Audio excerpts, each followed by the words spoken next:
Hey guys, tonight we wander through the eternal city, not in daylight, not with triumphant legions and noisy senators, but when the sun slips away and the streets belong to shadows. Imagine it.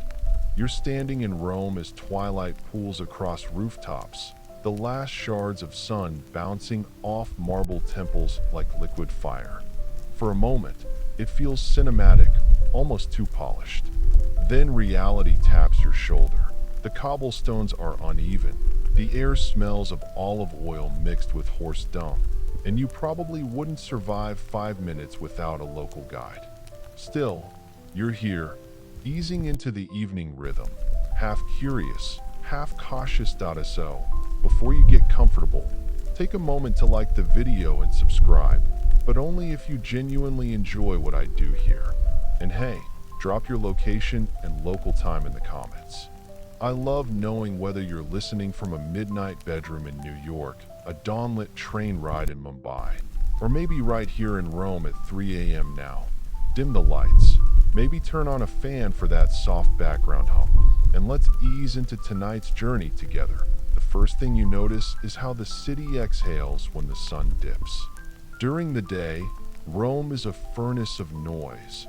Vendors yelling, senators' clients hustling, mule carts grinding wheels on stone. But now, as the shadows stretch long, there's this brief sigh, a collective loosening of belts and sandals. Gold light lingers on rooftops of terracotta and marble, while smoke from cook fires drifts lazily upward. You catch the faint clang of a blacksmith hammering lathe, but it already feels muffled, as if wrapped in dusk's soft blanket. You trudge along the Via Sacra, the sacred way, noting how the stones glow faintly orange under the fading sun. Mainstream historians remind us these stones were polished smooth by centuries of feet, yours now added to that long, restless march. But don't trip. The grooves left by cartwheels are so deep they could twist an ankle, and sprained joints were probably the least glamorous way Romans got hurt. Quirky fact, some Romans believed stepping into the wrong rut could bring bad luck, almost like hitting the cracks in a modern sidewalk. Historians still argue whether that was superstition or just a parent's way of telling kids to watch their step. As the air cools, voices become more playful. A cluster of children race through a courtyard, their shouts bouncing off high tenement walls. Someone shushes them from a window above, only to be ignored, because really, who listens to neighbors after dark? Cats slink between shadows, half-wild creatures feeding on scraps, their eyes glowing like tiny green lanterns. In one corner, an old woman pulls up her shawl and mutters a prayer to Janus, the god of doorways and transitions. She's not just being poetic. The Romans genuinely tied gods to thresholds, believing even a doorway at dusk was sacred, a point between light and dark. You pause near a fountain. The water trickles steadily, fed by aqueducts carrying fresh supply from miles away. Imagine that, centuries before indoor plumbing, Rome managed fountains at nearly every square. Sure, the water wasn't always pristine, but compared to many ancient cities, it was an engineering miracle. You dip your hand in, feel the chill, and wonder how many strangers did the same on warm nights. One cheeky aside, if you think public fountains today are questionable, remember that Romans also used them for washing hands, filling jars, and occasionally for dunking rowdy drunks until they sobered up. That as twilight deepens, the skyline transforms. The Colosseum looms in silhouette, its arches glowing faintly with torchlight from vendors still hawking skewers of roasted chestnuts. You wouldn't guess gladiators once roared to their deaths here. At night, it looks almost like a sleeping giant, weary from the day's spectacles. Nearer to the Forum, statues of emperors catch the last gleam of fading sun, their marble faces oddly stern, as if frowning at your late-night wanderings. The air changes, too. A cooler breeze curls in from the Tiber, carrying with it the river's muddy tang and the faint reek of tanneries. You wrinkle your nose but keep walking, because somehow that's Rome's charm. Beauty and stink, triumph and squalor, all woven together. You can almost hear the city whisper, "Take me or leave me, but don't pretend I'm tidy." And here's the kicker, you're not alone. As dusk thickens into night, more figures appear. A farmer pushing his empty cart back to the outskirts. A soldier off duty, helmet slung under his arm, heading for a cheap tavern. A group of young men, already loud with drink, jostling each other toward whatever mischief awaits. The city shifts from commerce to play, from sunlight to lamplight, and you're caught in the flow. Overhead, the first stars poke through the haze. Romans didn't have electric glow to drown them, but smoke from countless fires often blurred the heavens. Still, you spot a handful of constellations. Orion tilting above the rooftops, the Pleiades clustering faintly. Scholars say Romans tied omens to these celestial signals, sometimes delaying entire political debates if a comet showed up. You grin. Imagine Congress today shutting down because someone saw a shooting star. Maybe it wouldn't be the worst idea. The city hums differently now. You can feel its pulse slow but deepen, like a heartbeat at rest yet alert. Rome after sunset isn't quiet. It's just changed costume, trading the daytime toga of power for the night's looser cloak of secrets. You keep walking, drawn onward by the glow of oil lamps, the murmur of voices, and the promise that the real stories of Rome don't unfold in daylight. They spill out when the streets belong to shadows. You wander a little farther, and the smell hits you first. The markets are closing. Stalls that had once screamed with color and clamor. Piles of figs, baskets of olives, eels wriggling in tubs, are now being packed away. Wooden shutters bang down with tired finality, like the city itself yawning after a long day. A fishmonger scrapes his stall clean, tossing scales and bones into a basket that some unlucky slave will haul off. The sharp tang of brine mixes with the sweetness of overripe fruit left unsold. You wrinkle your nose, but secretly, you're a little hungry too. The vendors mutter to each other in clipped tones. Their faces are weary, voices hoarse from hours of bargaining, yet you can tell the day's profits are being weighed in their minds. Some are content, counting coins into leather pouches. Others grumble about cheats, slow sales, or the tax collector who always seems to appear when business is thinnest. Mainstream historians remind us that Roman marketplaces, like the Forum Boarium, the cattle market, were the lifeblood of the city, and many citizens bought food day by day rather than storing it. Refrigerators weren't exactly an option, and here's your quirky tidbit. Fish sauce, known as garum, was one of the most beloved condiments in Rome. To you, it might smell like a garbage bin left in the sun, but Romans splashed it on almost everything: bread, beans, even fruit. As stalls close, the lingering aroma of garum from barrels is unmistakable, strong enough to make you wonder how anyone could love it. Historians still argue whether garum was genuinely tasty to Roman palates or just a fashionable symbol of wealth. Either way, the stuff permeates the streets like perfume from a very questionable cologne. Children chase after vendors, hoping for scraps. A boy grabs a bruised apple tossed aside and scurries off, grinning with victory. Meanwhile, a stray dog sniffs near a butcher's stall, rewarded when a bone clatters to the ground. Above it all, women balance baskets of bread on their heads, heading home to families waiting with empty stomachs. You notice how the light changes here. Instead of the golden sunset washing monuments, the market glows with practical fire. Torches flicker as stalls shutter one by one, casting shadows that twitch and dance across wooden beams. The crowd thins, but it never quite disappears.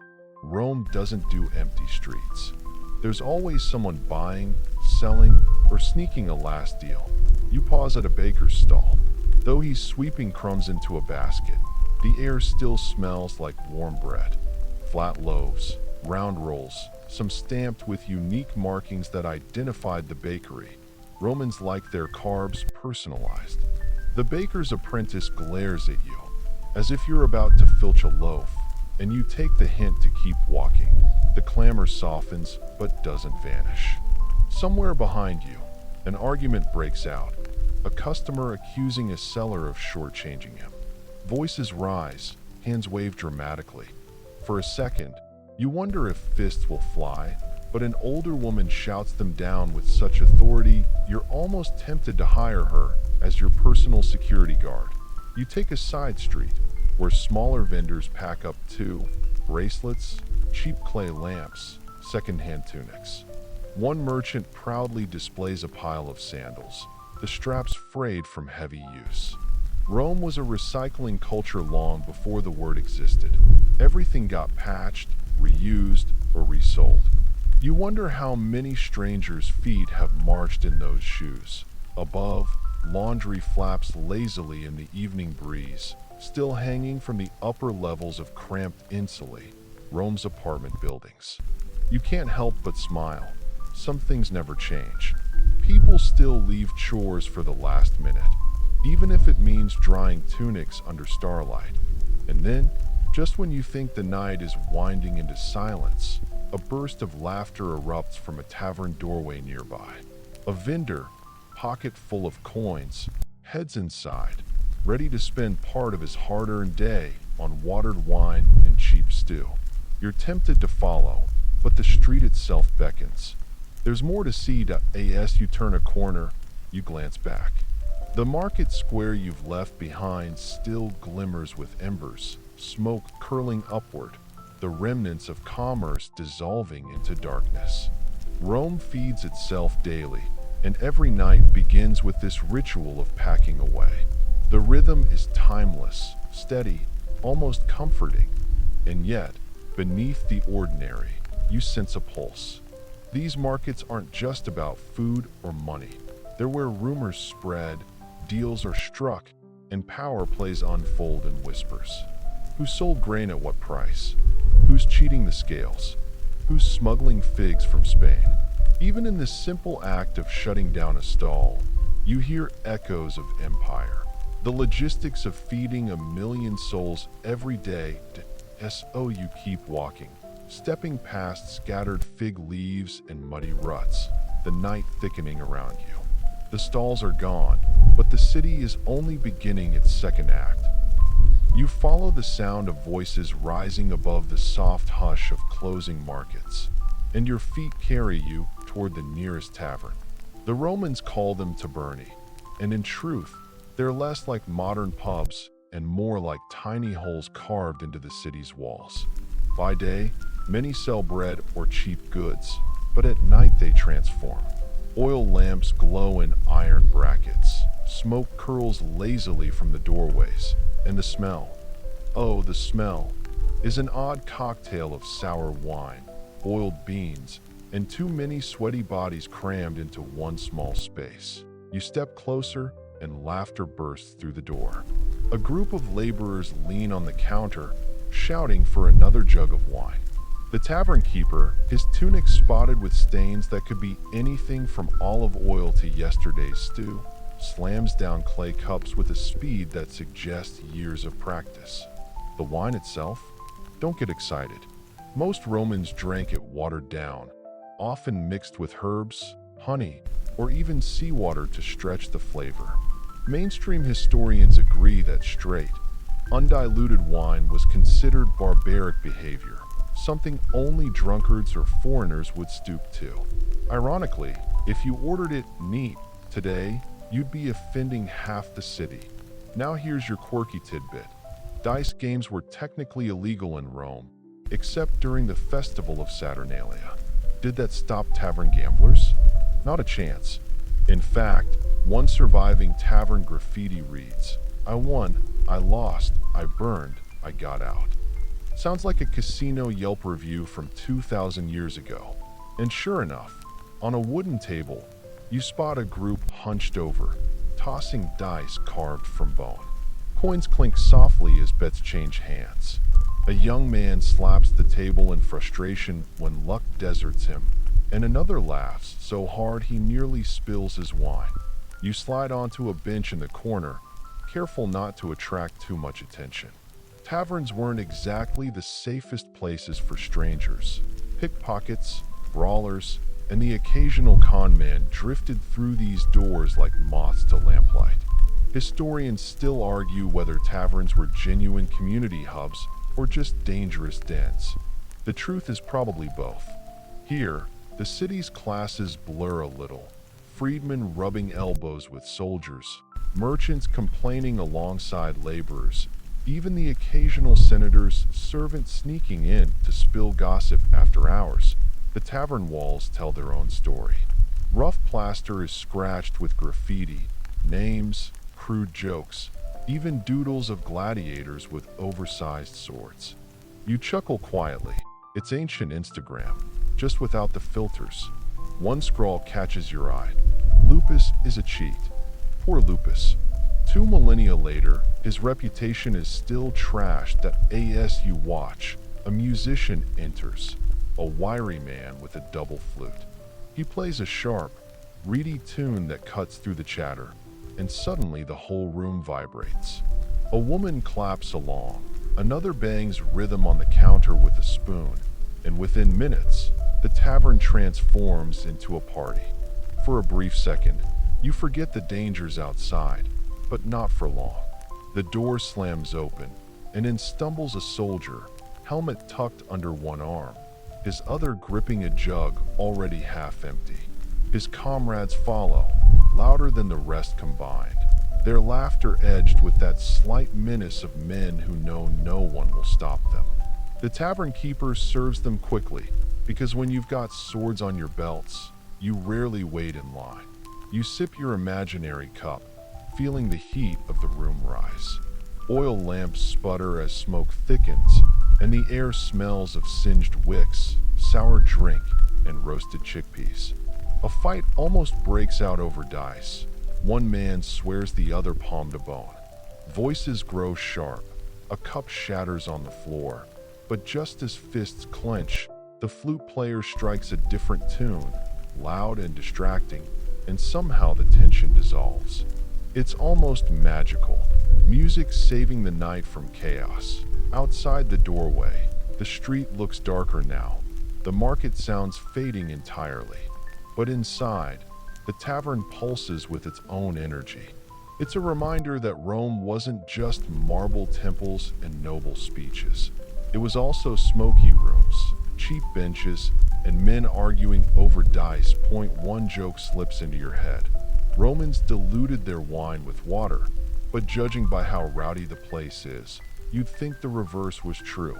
If they're this loud on weak wine, imagine them on the strong stuff that a woman with sharp eyes leans across a table, whispering in a man's ear. Lovers, conspirators, or business partners, you can't tell. Secrets thrived in these taverns as much as jokes did. The walls have heard everything from stolen kisses to assassination plots. Though you're hoping tonight leans toward the former, be why now the hour is slipping later, and you realize you could lose yourself here, lulled by noise and firelight. But the street beckons again. You push away from the bench, slipping through the crowd. The tavern keeper barely glances up. He's too busy refilling cups. As you step back into the night air, the contrast is striking. The tavern's heat gives way to a cool breeze, the smoky stench replaced by damp stone and the faint scent of night-blooming flowers from a courtyard garden nearby. Your ears buzz from the sudden quiet, though not for long. From deeper in the street, you hear the faint sound of a lyre, someone else singing off-key, and the laughter of strangers who don't plan to sleep anytime soon. Rome after dark is alive, and taverns are only the beginning. They're little cauldrons of chaos and community, simmering at every corner. As you walk away, their lamplight fades behind you, but the echoes of dice clattering, voices rising, and one unlucky lupus being called a cheat linger in your mind. The tavern's glow fades behind you, but the streets are far from empty. The city seems to have inhaled again, drawing in performers who thrive when shadows lengthen. You hear them before you see them, a steady rhythm of hand drums, the metallic clang of cymbals, a voice calling out jokes with more bravado than punchlines, the mouth of a wide square. You stumble upon a little crowd. Torches flicker, casting pools of golden light, where jugglers toss wooden clubs into the air. One performer flips a dagger casually, the blade catching the firelight in quick flashes. He grins as the crowd gasps, then deliberately drops it. On purpose, you realize, when laughter ripples through the audience. Cheap theatrics, but effective. Rome at night was never fully quiet, and entertainers were part of why.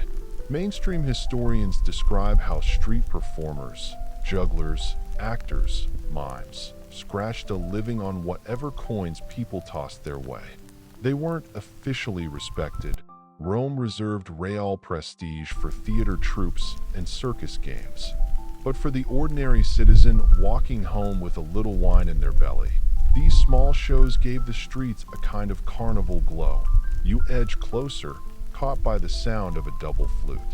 The musician plays with such intensity that a small child claps her hands and spins in circles.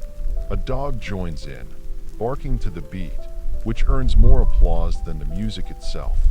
Quirky fact: some performers train monkeys to mimic soldiers or mimic vendors. Imagine a little monkey in a tunic shouting fresh olives at passersby. Historians still argue whether Romans thought this was comedy or cruelty, but judging by ancient graffiti mocking performers, the public leaned toward laughter first, sympathy second. Then on the far side of the square, a fire breather steps forward. You'd expect this to be a rare trick, but records mention it often. Using oil or even wine fumes, men, and occasionally women, spat flames into the night.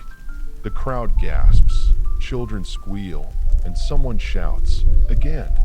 The fireball blooms upward, briefly lighting up balconies above where residents lean out to watch.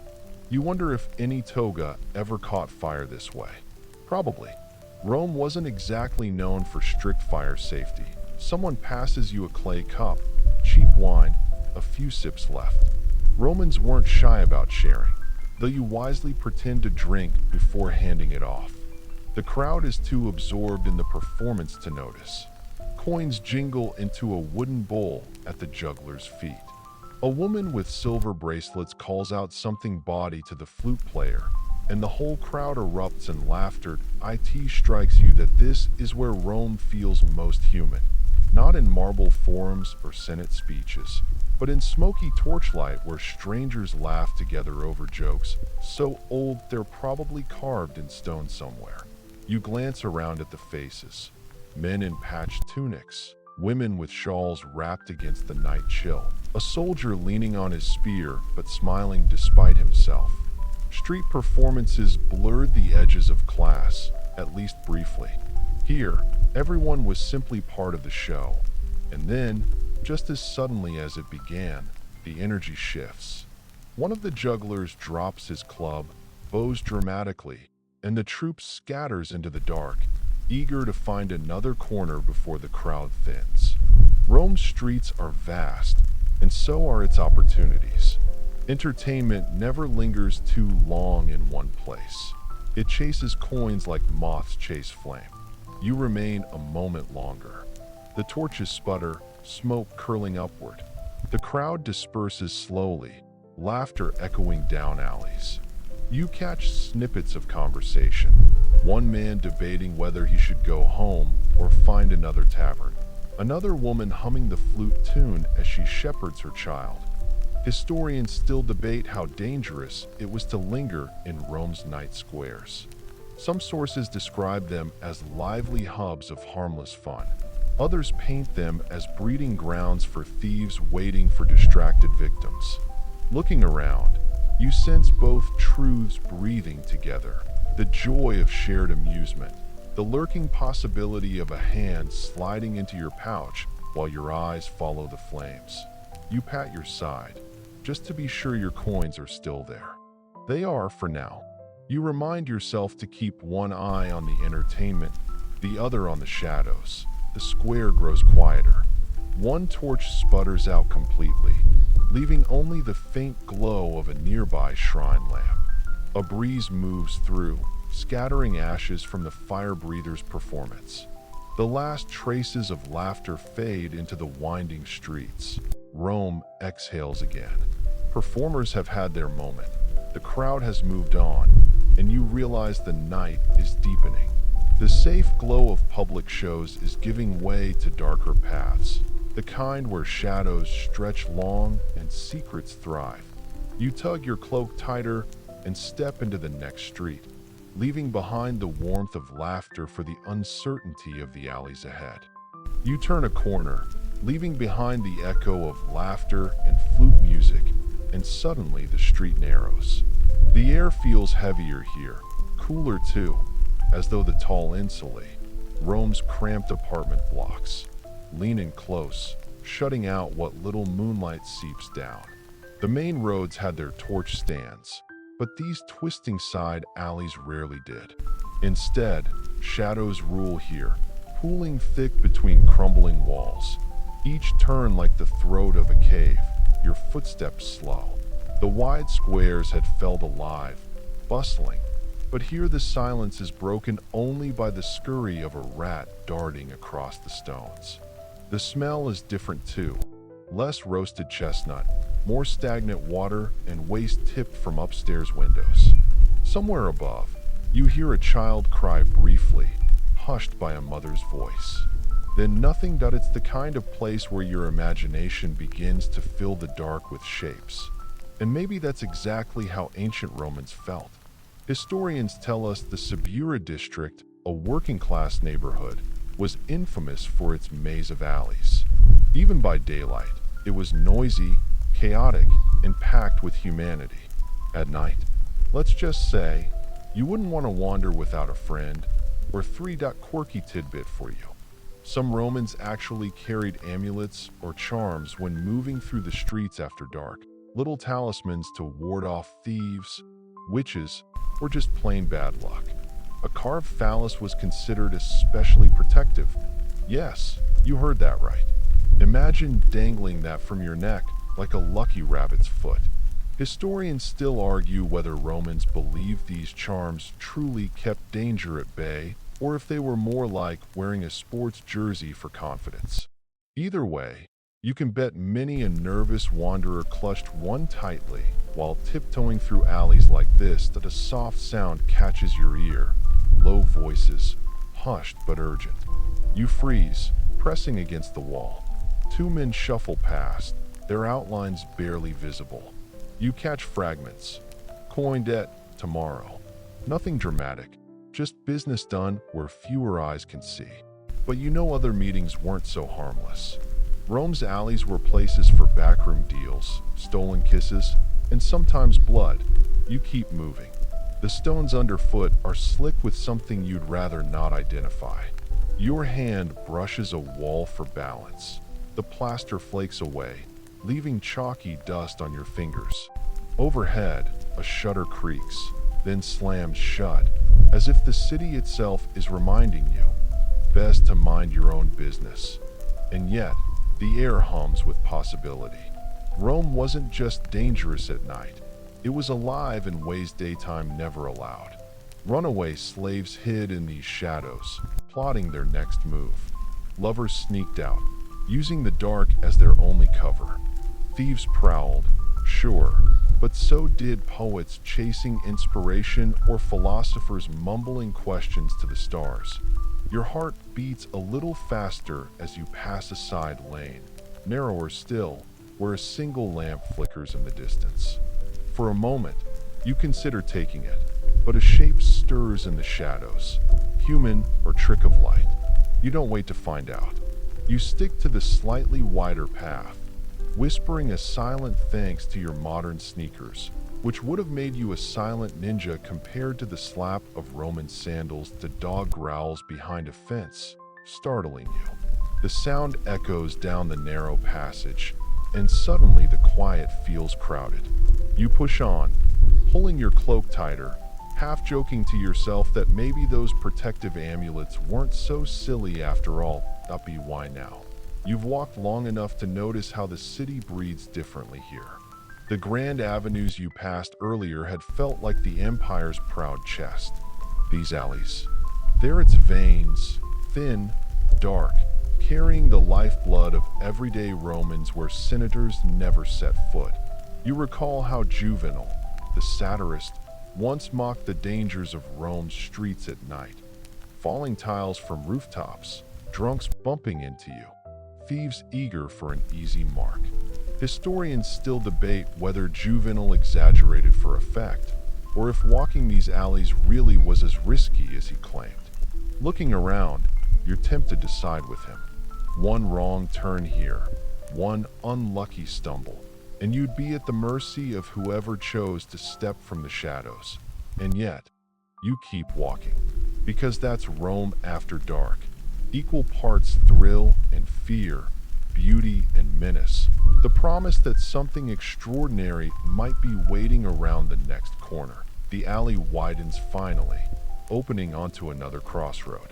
A faint glow of torches flickers ahead, the telltale sign of the night watch making rounds. Relief washes over you, though you're not sure if that's entirely justified. The vigilas could be guardians, or just another reminder that authority in Rome came with its own dangers. Still, you step out of the shadows with a little more confidence. You've survived the alleys for now, and the night is only just beginning. You ease out of the alley and into a broader street where the light grows steadier. Torches mounted on tall iron stands glow with greasy fire, their smoke curling into the sky like thin snakes. At first you think it's just another well-lit stretch of road, but then you notice the men carrying them, pairs of figures in short tunics, belts with clubs dangling, buckets slung over their shoulders. These are the vigilas, Rome's night watch, and for a heartbeat you feel as though you've stumbled into the city's version of a police patrol. Except, not quite. The vigilas weren't exactly policemen in the modern sense. Their original job was fighting fires. After all, Rome was a tinderbox. Timber beams, oil lamps, and careless taverns made blazes almost inevitable. Augustus, ever the practical emperor, had organized them into cohorts to douse flames before the city burned to ash. But over time, their duties bled into other tasks: patrolling streets, keeping drunks from stabbing each other, and occasionally hauling thieves before a magistrate. Think firefighters moonlighting as reluctant cops, and you've got the picture. The men you see tonight shuffle with a practiced weariness. Their torches hiss, dripping resin. One carries a water bucket, sloshing faintly with each step. Another swings a hook used for tearing down burning roofs. They nod at passers-by, though not with much warmth. You sense they'd rather be anywhere else, maybe at a tavern like the one you just left. Still, their presence is oddly reassuring. Mainstream historians remind us that the vigilas numbered around 7,000 in the early empire, divided into cohorts across the city. They were essential, if not exactly glamorous. And here's a quirky tidbit. Punishments for falling asleep on duty could be brutal, ranging from beatings to forced public humiliation. Imagine trying to stay awake, patrolling alley after alley when the city never really quieted down. No wonder they sometimes relied on loud clapping or chanting to keep each other alert. Historians still argue whether they were genuinely effective at crime prevention, or if their role was more symbolic, just enough visibility to remind citizens that Augustus claimed control even over the night. As you trail behind them for a stretch, you notice how the city reacts. A pair of young men laughing too loudly sober up as the vigilas pass. A woman hurries across the street, her shawl pulled tight, glancing nervously at their clubs. Not everyone trusted the watch. Some saw them as protectors. Others saw them as just another arm of imperial authority, ready to fine or harass rather than help. You grin quietly, because the scene feels oddly familiar. Swap the tunics for uniforms, the torches for flashlights, and you could almost mistake them for modern cops doing the midnight shift, minus the water buckets, of course. The patrol halts at a crossroads shrine, one of those tiny altars that dotted Rome. A quick offering of incense wafts up, and you realize even the city's law enforcement carried a touch of superstition. You picture a modern firefighter stopping at every corner to light a candle for good luck. Strange, but oddly human. Suddenly, a shout breaks the monotony. From a side street, a boy dashes out, clutching what looks like a bundle of bread. Behind him, a vendor bellows, "Thief!" The vigilas lurch into action, not gracefully, but determined. One drops his bucket with a splash, another swings his club as the boy tries to dodge. You hold your breath as they corner him against a wall. The bread falls, scattering crumbs across the stones. The crowd that forms is immediate. Rome loved a spectacle, even small ones. Some laugh, others scold, a few pity the child. You sense that the punishment won't be gentle. Rome's justice was rarely soft, even for petty theft. But tonight the vigilas seem almost merciful. They cuff the boy on the head, bark a warning, and shove him down the alley. Maybe they're too tired for paperwork. Maybe the bread wasn't worth the trouble. Or maybe, just maybe, the gods whispered that one less hungry child in chains might keep the city calmer tonight. As the crowd disperses, you feel the tension ebb. The vigilas resume their patrol, torches swaying like little beacons. You follow for a while, hearing the faint slap of sandals and the hiss of flame. Every so often, one man prods a shadow with his club, just to remind it who's in charge. Your cheeky thought of the hour. You realize Rome invented not just sewers, aqueducts, and highways, but also the concept of the night shift. Thousands of years later, someone still pulls long hours, trudging through darkness with only half a cup of bad coffee, or in this case, sour wine, keeping them awake. The vigilas eventually turn down another street, leaving you in relative quiet again. Their torches fade into the distance, glowing embers swallowed by the dark. You stand at the crossroads for a moment, the city around you humming faintly with night sounds, a dog barking, a cartwheel creaking, a drunk singing terribly off-keyed. It strikes you that Rome after dark wasn't just chaos. It was watched, managed, even choreographed in its own messy way.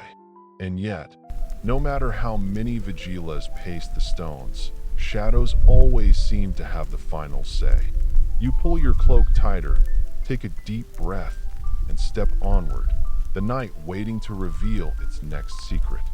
The street broadens again, and suddenly the air feels different. It isn't the smoky comfort of taverns or the tense hush of alleys. This is something more polished, more deliberate. A pair of torches flare brighter ahead, carried not by weary vigilas, but by servants in fine tunics. Their light reveals what follows: a litter, its curtains drawn, borne on the shoulders of 4 men. You realize quickly that this is no ordinary passenger. The elite are gliding through the night. Unlike your cautious trudge on foot, Rome's senators, wealthy merchants, and imperial favorites didn't wander unguarded. Why risk sandals scuffing on dirty stones when you could recline in style, carried above the muck? The litter sways as it passes, and for a moment you glimpse pale silk, the flash of a jeweled ring, and the faint smell of imported perfume. The contrast is almost comical. You're still brushing alley dust off your cloak, while this traveler floats past as though Rome's grime doesn't exist. Mainstream historians remind us that elite Romans rarely traveled alone at night. Alongside the litter walk hired guards, their hands on sword hilts, eyes sweeping the shadows. Even senators worried about thieves, and perhaps more so about rivals. For all Rome's grandeur, the darkness equalized in one respect: fear. Wealth could buy stronger torches and sturdier escorts, but it couldn't erase the anxiety of being a target. Here's a quirky tidbit. Some aristocrats deliberately carried cheap-looking lamps or disguised themselves in plain cloaks at night, hoping to avoid attention. Imagine a billionaire today sneaking out in sweatpants to blend with the crowd. Historians still argue whether these disguises fooled anyone. After all, when you smell like imported cinnamon and saffron oil, it's hard to pass for ordinary. You step aside as another procession approaches. This time it's less grand. A wealthy merchant, perhaps surrounded by slaves carrying baskets. The clink of coins from inside suggests he's returning from business in the forum. His pace is brisk, as though eager to get behind locked doors before the night grows too bold. Watching them pass, you realize how sharply Rome divided itself after dark. The poor squeezed into taverns and alleys, living raw and exposed. The rich floated above, guarded and cushioned. Even in shadows, the social lines glowed brighter than the torches, and yet glimpses of vulnerability peek through. A noble woman peers out from her litter, eyes wide, lips pursed, as if measuring every stranger. You feel her gaze pause on you, long enough that you look away. To her, every unknown face might be a thief, a beggar, or worse. In that brief exchange, it becomes clear luxury doesn't erase fear. It just wraps it in silk. The procession moves on, vanishing down a straighter avenue toward a villa. The street grows quieter once more, leaving you in the lingering scent of lamp oil and roses. You chuckle softly at the thought. Even in ancient Rome, wealth bought you an uber-black experience, minus the leather seats. From a nearby doorway, a man spits into the street and mutters about fat cats. Clearly, resentment simmered in these contrasts. Ancient satirists loved to mock the pampered rich, who reclined on couches while common folk tripped over potholes. And you? You're stuck in between, observer of both worlds, trusted by neither, wandering as though the city has given you temporary permission. Above, the moon has risen higher, brushing the rooftops with silver. For a moment, the city feels hushed, as though pausing between acts. The elite have vanished into guarded courtyards, the poor huddle in smoky taverns, and you're left standing in the thin space between power and survival. Rome whispers its paradox into your ear. The most powerful empire in the world, yet even its rulers hurry through the dark like nervous travelers. It's a strange comfort, knowing that whether you're a slave or a senator, the night humbles everyone eventually. You draw your cloak tighter and step onward, leaving the avenue behind. Somewhere ahead, laughter rings out again, lighter this time, threaded with something more intimate than tavern roars. You realize the night is about to reveal another face, one less guarded, though no less risky. You follow the thread of laughter, soft but insistent, like a candle flickering in the dark. The sound draws you beneath the shelter of a colonnade, where shadows blur into deeper shadows. Here the mood changes once again. The bustle of taverns has dimmed, the clatter of noble litters has passed, and now the streets of Rome feel like they are holding their breath. Lovers are stealing their moments. You notice them tucked into alcoves, leaning against marble pillars, half hidden beneath porticos. A young man adjusts his cloak so that it conceals both himself and the girl pressed against him. Their whispers carry in fragments, sweet words in Latin, playful teases in Greek, perhaps even a bawdy joke you don't quite catch. You smile despite yourself. For all of Rome's laws and rigid social hierarchies, Love refuses to obey the rules that, of course, not all these encounters are innocent. Some belong to furtive affairs between married aristocrats, sneaking from banquets to meet under the moonlight. Others involve courtesans plying their trade, quick with a laugh, but quicker still with a price. Mainstream historians remind us that Rome's streets were a theater for both romance and transaction. Unlike the painted frescoes that survive in villas, idealized lovers reclining in pastoral gardens, the reality was often far more hurried and shadowed that a quirky tidbit floats into memory. Roman graffiti sometimes recorded lovers' trysts with blunt detail. In Pompeii, one carved line declares proudly, "Admetus was here with Hedon." Not exactly poetry, but proof that even 2,000 years ago, people liked bragging about hookups in public spaces.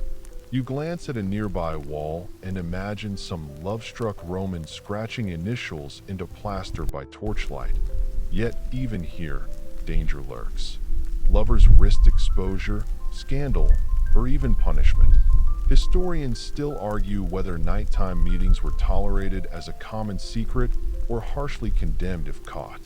A senator's wife caught sneaking out might bring disgrace upon her household, while a slave caught with the wrong partner could face brutal consequences.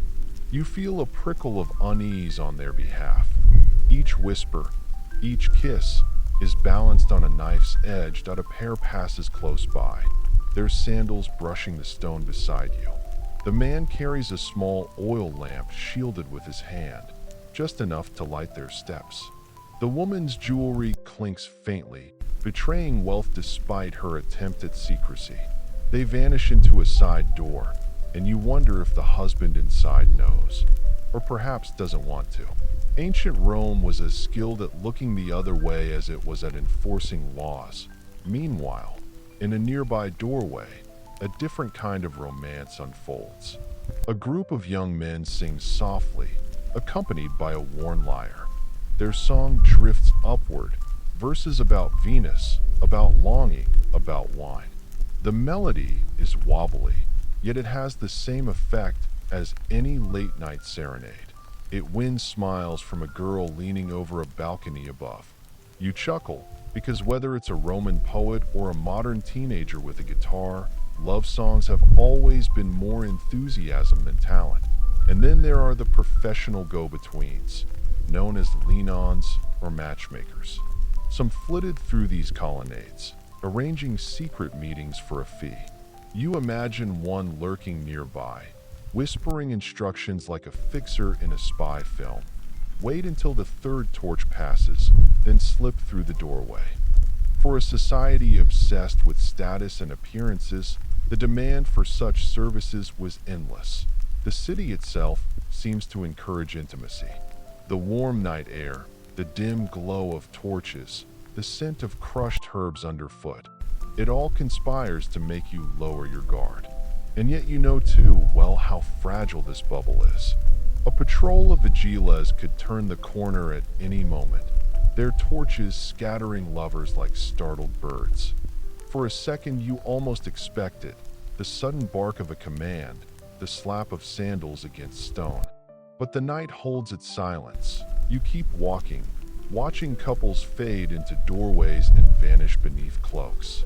Each one tells a story, forbidden, fleeting, or foolish, but always human. And in this, you sense the timelessness of it all. You could swap their tunics for hoodies, their porticos for subway stations, and the scene would be the same. Love and lust refuse to punch a time card. Still, you can't resist a wry smile. If the marble statues could speak, imagine what they would say about the nightly parade of stolen kisses beneath their cold, chiseled gaze. Another one? Really? Do you kids ever sleep? The laughter you first heard has faded into murmurs now, replaced by the faint call of an owl somewhere above. A chill drifts down the colonnade, nudging you onward. Lovers will keep their secrets, whether history records them or not. For you, the night stretches ahead, ready to show its next transformation. The torches grow sparser, the air cooler, and suddenly the city's grandeur takes over again. Massive monuments begin to glow under the moon, pulling your gaze upward. The intimate whispers of lovers fade behind you as marble giants reassert their presence. Rome, it seems, is ready to remind you that passion may pass, but stone and empire endure. The city has changed its costume again. Where once there were whispers in the shadows and stolen embraces, now the great monuments rise around you like sleeping giants. Moonlight spills across marble columns, softening their edges, turning stone into something almost alive. You step into the vastness of the Forum, and suddenly the night feels like a stage. The paving stones beneath your feet stretch wide and empty, where by day senators and merchants once clashed with words and deals. Tonight, the Forum belongs to silence, broken only by the echo of your steps. You tilt your head and see the shadow of the Temple of Saturn standing solemn, its columns black against the silver sky.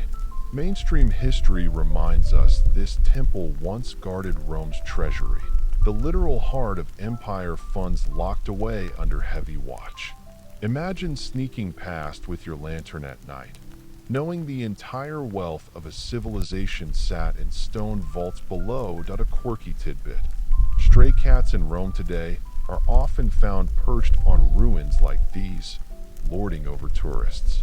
You half expect that even 2,000 years ago, some feline ancestor prowled the same steps, indifferent to senators or soldiers.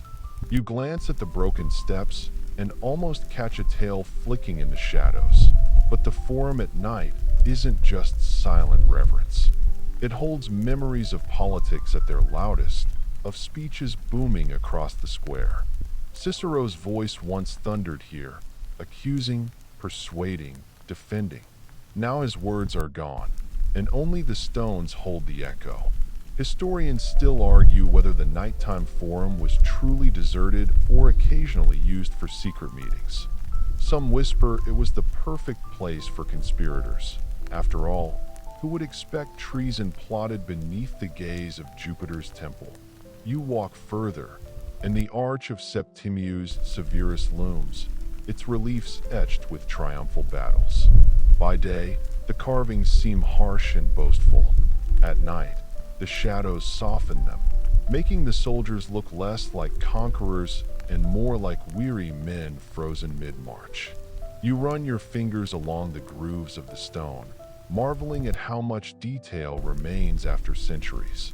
The night air cools your hand, and you feel the texture, the history. Press back. A torch flares in the distance. Perhaps a watchman, perhaps just another wanderer like you. You duck into the shadow of a column, heart racing a little though you know you're not the one in danger. The torch passes, and the Forum returns to its eerie quiet. You realize that here, surrounded by ruins, even the smallest noise feels amplified. The scrape of a sandal, the rustle of fabric, it all sounds like a secret being betrayed. Above, the Capitoline Hill watches, its outline stark against the stars. You recall that Romans once believed this was the most sacred of grounds, home to temples of Jupiter, Juno, and Minerva. Imagine walking here centuries ago, when the hill glittered with torches, banners, and the clamor of festivals. Tonight, though, the gods rest, and only the moon serves as your lantern. You pause at the Basilica Julia. The broken columns line up like teeth in the jaw of some slumbering beast. This was once a courthouse where law cases filled the air with shouts. You smirk. If those marble slabs could speak, they'd probably complain about being bored stiff after centuries of silence. Another night of nothing? Wake me up when someone drops a wine jug. Yet silence has its own weight here. You realize the monuments aren't dead, they're dreaming. Rome has layered centuries upon centuries on these stones. The footsteps of emperors, rebels, thieves, priests, all have brushed these same paving slabs. Tonight, your own presence joins that chorus. You may feel insignificant, but for this moment, the forum is yours. A breeze stirs, carrying the faint smell of olive oil lamps and distant cooking fires. It mingles with the dusty scent of marble and moss. You imagine ancient priests walking by, their robes whispering along the stones, their prayers rising like smoke. The same wind brushes your face now, and for a heartbeat, time collapses. You're no longer just a visitor, you're a ghost among ghosts. Still, you can't resist slipping in one last dry thought. You probably wouldn't survive here for real, barefoot in the dark, with guards prowling and thieves lurking. But in this dreamlike walk, you get the best of both worlds, all without consequence. The monuments may outlast everyone, but tonight, they've allowed you in as a guest. The torchlight has vanished. The forum lies hushed, its monuments gleaming faintly under the stars. You move onward, climbing the gentle rise toward the Colosseum shadow, where Rome's love of spectacle will take over the night stage. The path slopes gently, and then, suddenly, you see it. The Colosseum doesn't just sit in the landscape, it dominates it. Even in ruins, it feels impossibly large, like the skeleton of some ancient beast left out under the stars. Moonlight catches the arches, throwing half of them into silver glow and leaving the other half swallowed in shadow. You tilt your head back, your neck straining, and still you can't take it all in at once. By day, the Colosseum is already overwhelming. But at night, when it looms silent and empty, it's something else entirely. There are no shouting tourists, no lines of people clutching tickets and ice creams. Just you, and the faint rustle of wind pushing through broken corridors. The stones breathe differently in the dark, and suddenly you realize, this wasn't just an arena. It was a machine designed to awe. Here's your mainstream historical fact. The Colosseum could seat between 50,000 and 80,000 spectators. Imagine that many voices roaring at once, echoing up to the gods. The emperor himself sometimes sat in a private box, nodding as gladiators bled for the crowd's delight. But tonight, those seats are shadows. You wander through a crumbled archway, your sandals scraping, and find yourself in what feels like an enormous hollow shell. And now for the quirky tidbit. Romans supposedly sometimes flooded the arena to stage miniature naval battles. Yes, actual ships, sloshing around where lions usually chased men. You glance at the dry stone floor and can't help but picture some poor sailor yelling, "Really? I signed up for the sea, not a puddle under Nero's nose." The silence presses in. You imagine the underground hypogeum, those twisting tunnels and cages beneath the floor, where animals and men once waited for their turn to step into sunlight or into death. Even now, you swear you hear the faint scrape of claws, the muffled shuffle of feet. Is it memory, or just the way wind curls through cracks? Historians still argue whether the underground passages were as elaborate in the earliest days or later expanded to accommodate more theatrical executions. Your hand trails along a wall. The stone feels rough, pitted with centuries. You close your eyes and let your mind wander. One night long ago, a gladiator might have pressed his forehead here, whispering a prayer.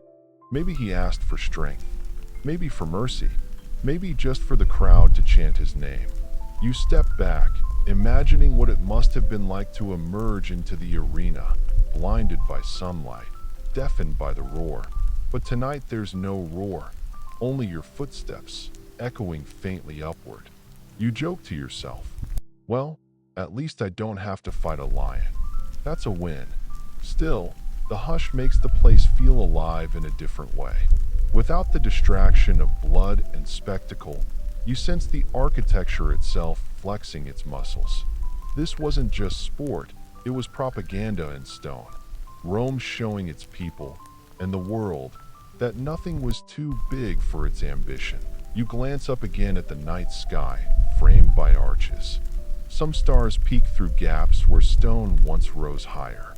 For a strange moment, it feels as though the Colosseum is wearing the heavens like a crown. You smile at the irony. Emperors built this to rival eternity, and now eternity is all that's left to fill its hollow ribs. Somewhere nearby, a dog barks. The sound carries into the Colosseum's shell and comes back warped, as if the stones themselves are mocking it. You laugh quietly. If ghosts linger anywhere in Rome, surely they haunt here. But they're not frightening tonight. They're tired, settling into the rhythm of the night like retired actors after a long run. You wander toward an exit arch. The air shifts cooler, tinged with the faint smell of grass and soil. Outside, the Colosseum's silhouette curves against the horizon like a broken crown. You stand there, gazing, feeling impossibly small. Yet you also realize something odd. By walking through it alone at night, you've experienced what thousands never have. The Colosseum without noise, without crowd, without cruelty. One last playful thought drifts through. If this arena could be repurposed today, maybe it would host rock concerts or football matches. Would the ghosts cheer or boo at the lack of lions? You chuckle, shaking your head, and step back onto the Roman street. The Colosseum lingers behind you, silver and shadow, a reminder that even ruins can still command. Ahead, the streets grow quieter still, leading you toward gardens where the city sighs into sleep. The street bends away from the Colosseum, and the night air feels softer now. You walk downhill, past the last fragments of arches, and into the hush of the Palatine slopes. The bustle of the day has drained away, leaving only the chirp of night insects and the occasional flap of a bat. You glance left and right. On one side, the dark outline of noble palaces, on the other, the faint promise of gardens. The contrast is striking. Stone walls that once contained the weight of emperors, and just beyond, green spaces meant to soothe them. You pause, peering through an iron gate. Inside lies a garden, silent and still. In daylight, it would blaze with manicured hedges and marble statues. Now, it feels almost secret, as though nature is reclaiming what men once bent to their will. A faint breeze stirs the leaves, and you imagine it whispering forgotten gossip from imperial banquets. Here's your mainstream historical fact. The Palatine Hill was where Rome's emperors built their grandest residences, sprawling complexes that merged palace and temple, politics and pleasure. These weren't mere houses, they were statements. To live here was to declare yourself above the city, literally and figuratively. And the gardens that spilled around them weren't just pretty backdrops. They were curated spaces designed to impress visiting senators and foreign dignitaries. You weren't just walking through trees, you were walking through ideology. Yet there's something else. Romans believed certain plants had protective or even magical qualities. Quirky tidbit incoming. Lavender wasn't just for scent. Some Romans thought its fragrance could ward off bad dreams. Imagine a weary senator rubbing a sprig of lavender on his pillow, hoping not to dream of debt collectors or angry gods. You chuckle softly at the image. Ancient aromatherapy. Basically, as you move along, the pathway opens wider, revealing terraced gardens with fountains.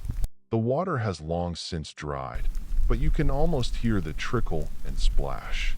The Romans were obsessed with water features, their aqueduct engineering feeding cascades that turned gardens into miniature wonderlands. You picture guests strolling here during evening banquets, wine cups in hand, pretending not to notice the emperor watching them like a hawk. Historians still argue whether these gardens were truly peaceful retreats or carefully staged theaters of power. Was the emperor inviting you to relax, or reminding you that even leisure unfolded under his gaze? You tilt your head, considering. The quiet path you tread tonight feels tranquil, but you sense the weight of those old performances pressing against the silence. Your sandals crunch softly on gravel. To your right, a marble statue glows faintly in moonlight, its nose long gone, its eyes blank. It might once have been a nymph, smiling coyly at guests. Now it's just eerie, its gaze following you across the terrace. You joke quietly. Great, haunted statue number 7. At least this one doesn't move. Humor keeps the shadows from feeling too heavy. The air smells faintly sweet, night-blooming flowers. You can't name them, but you let their fragrance settle into your lungs. Gardens like this once overflowed with imported plants. Roses from the east, cypress from the Mediterranean, exotic blooms that declared Rome's reach stretched far beyond Italy. Even the flora here was political. Every petal a brag. As you wander deeper, you notice faint outlines of mosaics under your feet. Tiny colored stones once made up elaborate designs, now half lost to time. One fragment still shows a dolphin. You crouch to study it, imagining how it sparkled in lamplight centuries ago. Perhaps children of the household once ran barefoot over it, their laughter echoing while stern senators muttered above. The garden path turns again, leading toward a shaded alcove. You sit for a moment on a cracked stone bench, letting the coolness seep through your clothes. The hush here feels different, denser, almost like a cushion pressing down on your shoulders. You imagine courtiers sneaking secret conversations here, trading favors beneath rustling leaves. The stones have heard more whispers than any historian could record. One bat swoops low above your head, startling you for a second. You laugh nervously, whispering, Okay, I get it. You were here first. It's easy to forget these spaces are now more home to creatures of the night than to emperors. And somehow that feels fitting. Nature has reclaimed the crown. You rise and continue, climbing a gentle slope lined with olive trees. Their twisted trunks look ancient, though they may be replacements of replacements. Still, olive groves have long been symbols of peace, and their silver leaves shimmer faintly under the moon. You touch one, letting the softness remind you that even in Rome's grandiosity, simplicity survived. At the top of the slope, the city spreads out below. Roofs glimmer faintly, lanterns glowing here and there like scattered fireflies. You catch your breath. This is what emperors once saw from their balconies, their Rome, vast and alive. But from up here, at night, it doesn't look like conquest or domination. It looks like a city tucked into sleep. You linger, hands resting on the cool stone of a low wall. Behind you, gardens still sigh in the night breeze. Ahead of you, the streets stretch toward other secrets. The silence of the Palatine has a way of softening even the harshest history. For a few minutes, you forget politics, blood, ambition. You're just a traveler beneath the stars, sharing space with old stones and the scent of lavender drifting faintly in the dark. You step away at last, leaving the imperial gardens behind. Ahead, narrow streets beckon once more, pulling you back toward the living heartbeat of the city. But for a moment, you carry the hush of those gardens with you, tucked away like a secret blessing. The slope brings you down from the Palatine Gardens and into the streets where shadows feel closer again. The houses here are less grand, still impressive, with their tall facades and shuttered windows, but nothing like the imperial complexes behind you. The air feels heavier, thick with the mingled scents of cooking smoke and damp stone. You realize this is a different world, still wealthy, yes, but more personal, more human. You walk past doorways where torches burn low. A guard dog growls faintly behind a gate, and you instinctively take a step wider on the path. The wealthy may sleep behind walls, but their protection never quite erases the risks of the night. A faint rattle of a chain tells you the dog is pacing, restless, as if even animals sense the tension that lingers in Roman streets. Here's your mainstream historical fact. Wealthy Roman townhouses, or domus, often had inner courtyards called atriums, with pools of water to catch rain. Families lived in these multi-room houses, decorated with mosaics, frescoes, and even imported marble. To passers-by like you, though, only the outer walls showed. A fortress of stucco that gave away little about the luxury inside. The quirky tidbit. Some of these households kept pet monkeys, taught to fetch fruit or even pour wine at parties. Imagine walking by a window at night and hearing a monkey clatter a cup to the floor while a servant sighs. You shake your head, grinning at the thought. First century chaos in miniature. The streets between these houses are strangely alive despite the hour. A boy in a tunic scurries past, barefoot, carrying a bundle too large for him. Maybe a late delivery, maybe stolen goods. It's impossible to know. He glances at you briefly and vanishes into an alley. Rome at night never fully sleeps. You glance upward. Balconies jut out above, draped with laundry that flutters like pale ghosts. A woman leans out, calling softly to someone below. Her words are lost to you, but her tone is tender, almost lullaby-like. For a moment, the dark city feels softer, domestic, even comforting, but then the quiet cracks. From a side street, raised voices echo, two men arguing. You freeze, debating whether to slip past or linger. Their words are sharp, slurred with wine, ending with a crash of pottery. A third voice tries to calm them, but the tension is palpable. Historians still argue whether Rome's police forces, the vigiles, were more guardians or nuisances. They patrolled the streets, but often their main job was fire prevention, not crime control. So when you hear the shouts down the alley, you know it's unlikely any watchman will arrive soon. Citizens were expected to handle their own disputes, or survive them. You continue cautiously, your footsteps light.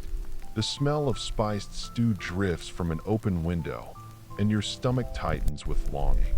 Nighttime doesn't erase appetite. Servants may be sneaking bites of leftovers, or night workers may just be starting their meals. For you, the scent is pure temptation. You murmur, half joking, "If someone passes me a bowl, I'll forgive all their toga laundry hanging in the street." The architecture itself begins to change. The domes thin out, replaced by taller insulae, apartment blocks for the less wealthy. The air grows tighter, the alleys narrower. You can almost hear the difference. Instead of single households murmuring inside, dozens of voices overlap. Crying infants, coughing elders, whispered arguments. These buildings lean in toward each other, as if conspiring. You brush a wall as you walk and feel its rough plaster crumbling under your touch. Fires often swept through these neighborhoods, and reconstruction was constant. Residents lived stacked above one another, the poor on the highest, least stable floors. You glance up and for a second imagine the creak of wood above collapsing, then shake the thought away. Dark streets already play enough tricks without adding paranoia. From somewhere above, a man dumps a bucket. You dodge quickly to the side, hoping it's only water. You mutter, "Yeah, indoor plumbing really was a luxury, huh?" Humor is your shield against the less glamorous side of ancient life, but even here, beauty persists. You notice a shrine on a street corner, glowing with a single lamp. The little altar is dedicated to the Lares, household gods who protected neighborhoods. Offerings of fruit and small figurines sit before it, giving the night an oddly gentle glow. You pause, feeling almost like you're intruding on something sacred. For a heartbeat, the chaos of the insulae feels softened by faith. Your path wins again, leading past stalls long since closed. Their shutters are pulled tight, but faint chalk marks still linger, advertising olives, oil, bread. By day, these streets would roar with trade. At night, they wait, silent, as if holding their breath until dawn. Somewhere, faint music drifts, perhaps a flute, perhaps only imagination. Rome at night always tempts you to wonder whether the past is playing tricks. You lean into the sound, following it briefly, until it fades back into the hum of insects and distant voices. The street opens wider again, and you glimpse the faint glow of another district further ahead. For now, though, you linger in the half-shadow, feeling the weight of both wealth and poverty pressing against you. In Rome, even silence feels crowded. The wide street carries you forward, and suddenly the sound of clashing metal rings out. You freeze, not the echo of soldiers' training, but the real, unpredictable scrape of a scuffle. You round a corner slowly, and sure enough, two men are brawling beneath the faint light of a torch set into a wall bracket. One has already lost his cloak. The other swings wildly with fists more full of wine than skill. Around them, a small cluster of spectators eggs them on, clapping softly and laughing that it's less than a gladiator spectacle, more than a tavern spat, somewhere in the uneasy middle. And you're caught in that strange Roman space where entertainment and violence overlap so easily. Someone shouts, "Bet on the skinny one," and the others laugh again. You remind yourself you're only passing through, not buying a ticket to amateur fight night. Here's the mainstream historical fact. Street brawls were common enough that Roman law distinguished between casual fighting and formal duels. The punishment could range from fines to exile, but on a dark street like this, enforcement was unlikely. The vigilas weren't exactly rushing to break up every fistfight. Now the quirky tidbit. Some Romans believe carrying an amulet, say, carved with a phallic charm, helped ward off both bad luck and physical harm. Imagine a fighter clutching his necklace before throwing a punch, like a superstitious boxer. You glance at these combatants and half wonder if either tucked such a charm beneath his tunic. You edge around the crowd, heart thumping. The fight intensifies. One man crashes into a barrel, sending it rolling noisily down the street. The crowd cheers at the chaos. You mutter under your breath, "Great, ancient Rome's version of pay-per-view, but without popcorn." You slip away, and the noise fades, replaced by the quieter murmur of night. The street narrows again, twisting into alleys that feel like a maze.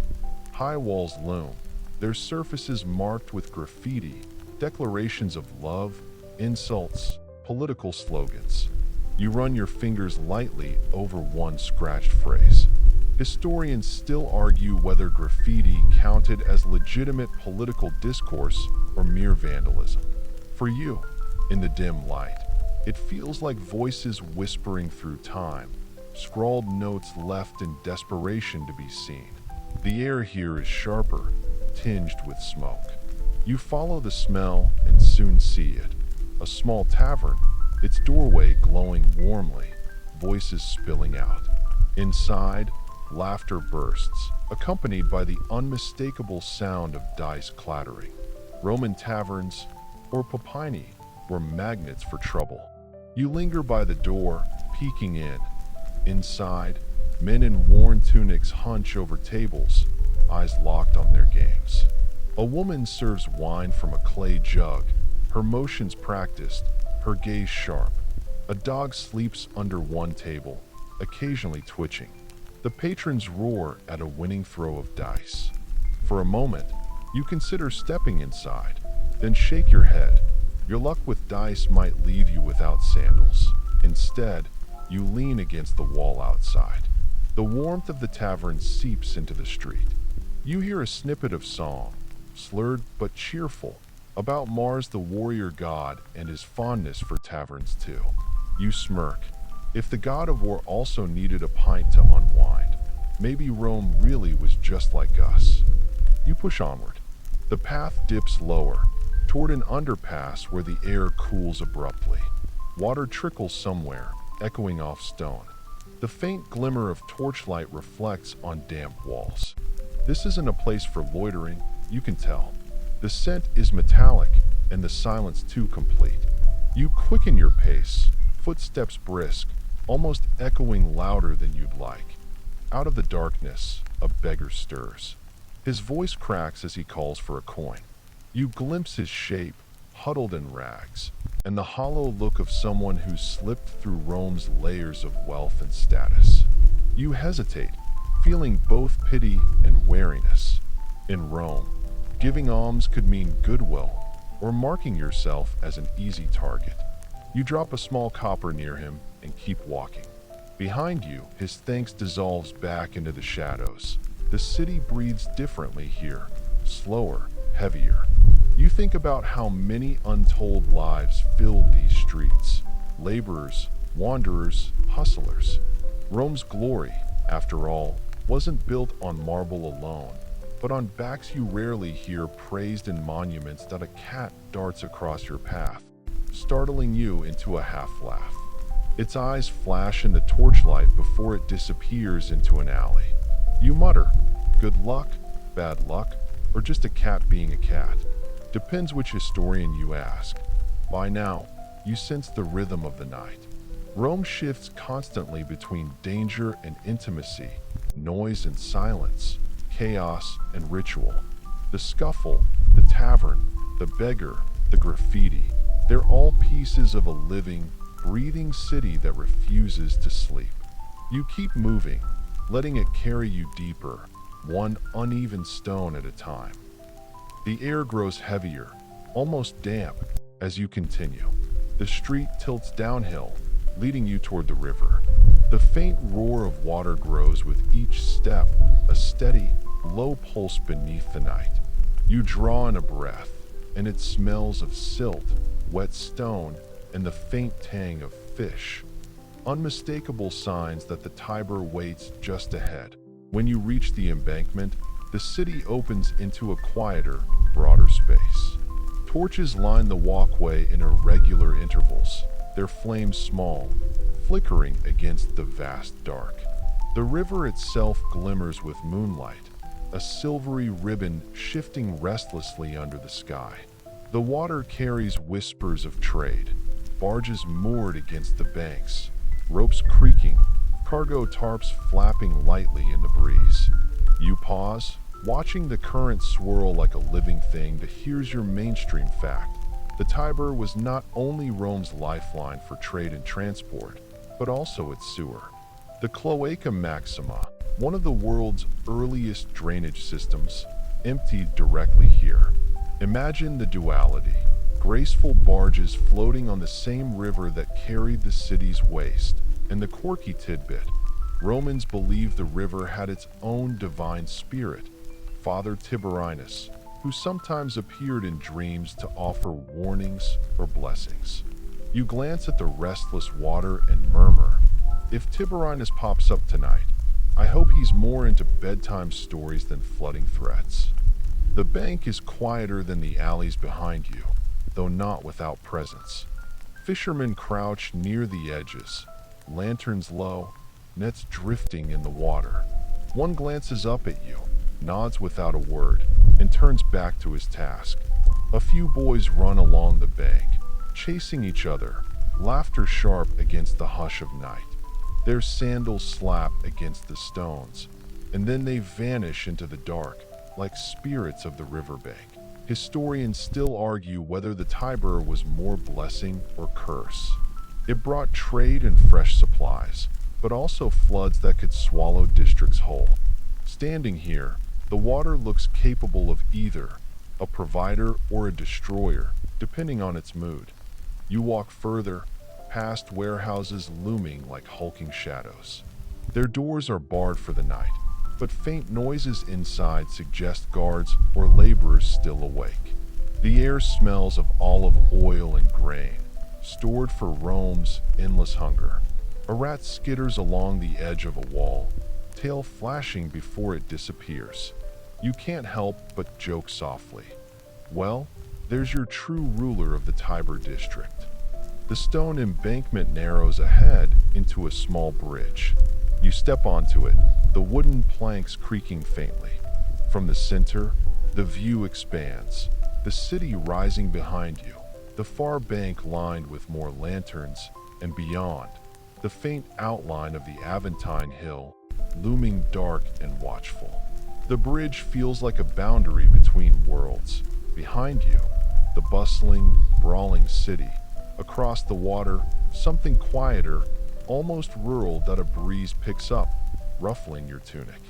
You close your eyes for a moment, letting the cool air wash away the heat of the alleys.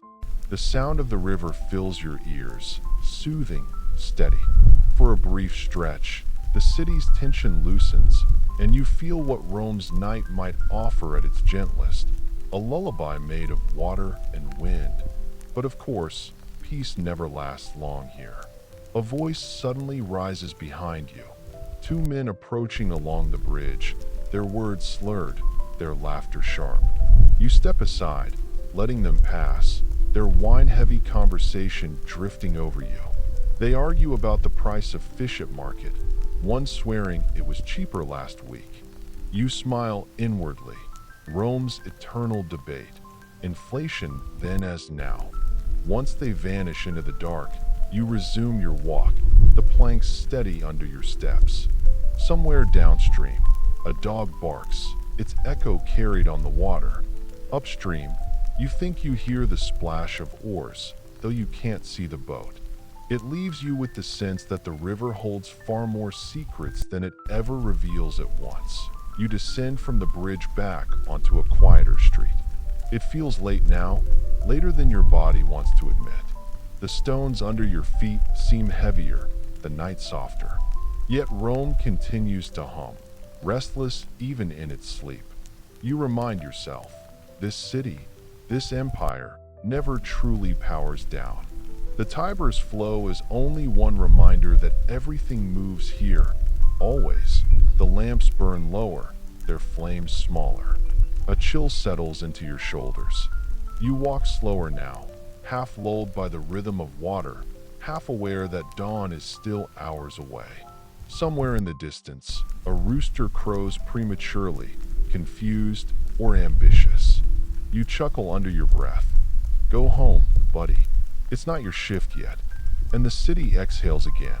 The brawls, the taverns, the beggars, the laughter, the graffiti, they all belong to the streets behind you.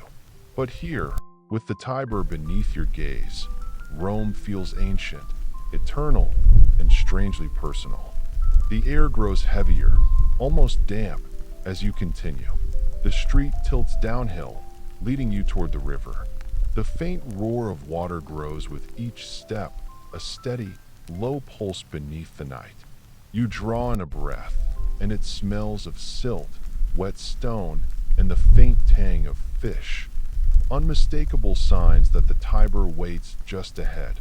When you reach the embankment, the city opens into a quieter, broader space. Torches line the walkway in irregular intervals, their flames small, flickering against the vast dark. The river itself glimmers with moonlight, a silvery ribbon shifting restlessly under the sky. The water carries whispers of trade, barges moored against the banks, ropes creaking, cargo tarps flapping lightly in the breeze. You pause, watching the current swirl like a living thing that hears your mainstream fact. The Tiber was not only Rome's lifeline for trade and transport, but also its sewer. The Cloaca Maxima, one of the world's earliest drainage systems, emptied directly here. Imagine the duality, graceful barges floating on the same river that carried the city's waste. And the quirky tidbit, Romans believed the river had its own divine spirit, Father Tiberinus, who sometimes appeared in dreams to offer warnings or blessings. You glance at the restless water and murmur, if Tiberinus pops up tonight, I hope he's more into bedtime stories than flooding threats. The bank is quieter than the alleys behind you, though not without presence. Fishermen crouch near the edges, lanterns low, nets drifting in the water. One glances up at you, nods without a word, and turns back to his task. A few boys run along the bank, chasing each other, laughter sharp against the hush of night. Their sandals slap against the stones, and then they vanish into the dark, like spirits of the riverbank. Historians still argue whether the Tiber was more blessing or curse.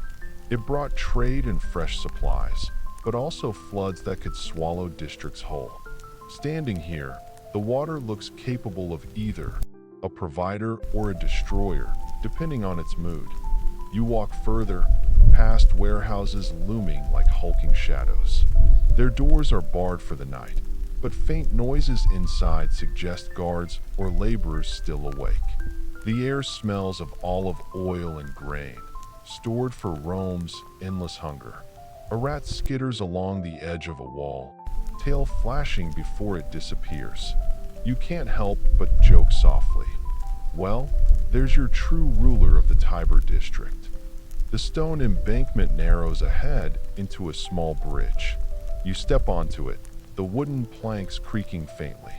From the center, the view expands, the city rising behind you, the far bank lined with more lanterns, and beyond, the faint outline of the Aventine Hill, looming dark and watchful. The bridge feels like a boundary between worlds. Behind you, the bustling, brawling city. Across the water, something quieter, almost rural that a breeze picks up, ruffling your tunic. You close your eyes for a moment, letting the cool air wash away the heat of the alleys. The sound of the river fills your ears, soothing, steady. For a brief stretch, the city's tension loosens, and you feel what Rome's night might offer at its gentlest, a lullaby made of water and wind. But of course, peace never lasts long here. A voice suddenly rises behind you. Two men approaching along the bridge, their words slurred, their laughter sharp. You step aside, letting them pass, their wine-heavy conversation drifting over you. They argue about the price of fish at market, one swearing it was cheaper last week. You smile inwardly. Rome's eternal debate. Inflation then as now. Once they vanish into the dark, you resume your walk, the planks steady under your steps. Somewhere downstream, a dog barks, its echo carried on the water. Upstream, you think you hear the splash of oars, though you can't see the boat. It leaves you with the sense that the river holds far more secrets than it ever reveals at once. You descend from the bridge back onto a quieter street. It feels late now, later than your body wants to admit. The stones under your feet seem heavier, the night softer. Yet Rome continues to hum, restless even in its sleep. You remind yourself, this city, this empire, never truly powers down. The Tiber's flow is only one reminder that everything moves here, always. The lamps burn lower, their flames smaller. A chill settles into your shoulders. You walk slower now, half lulled by the rhythm of water, half aware that dawn is still hours away. Somewhere in the distance, a rooster crows prematurely, confused or ambitious. You chuckle under your breath. Go home, buddy. It's not your shift yet. And the city exhales again. The brawls, the taverns, the beggars, the laughter, the graffiti, they all belong to the streets behind you. But here, with the Tiber beneath your gaze, Rome feels ancient, eternal, and strangely personal.